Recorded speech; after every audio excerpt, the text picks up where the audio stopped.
দুনিয়ার সেরা সুন্দরী, তাই তো দুনিয়ার সব থেকে সুন্দর ছেলেকে আমি বিয়ে করব। রূপের অহংকারে তোর মাটিতে পা পড়ে না। আমি তোকে অভিশাপ দিচ্ছি, কালো কুৎসিত ছেলের সাথে তোর বিয়ে হবে। কিছু মনে পড়েছে? ইস, আমার সারা গায়ে নোংরা লেগে গেল। তুমি আমাকে চিনতে পারছো না নলক? আগের জন্মের কথা। হেই হেই যা। রাজকুমার, রাজকুমার, নলক, আমার পেটে তোমার সন্তান, এবার আমাকে বিয়ে করো রাজকুমার। আহ, আহ, আহ। রাজকুমার, রাজকুমার একটা গরিব মেয়ের সাথে মিলন করে তাকে মেরে দিলে।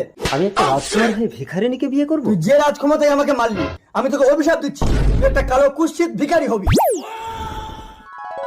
এ জন্মে তুমি আমাকে ক্ষমা করে বিয়ে করো নলক। ওকে মেনে নে, না হলে তোরা জন্মে জন্মে আমার অভিশাপ খণ্ডাতে পারবি না।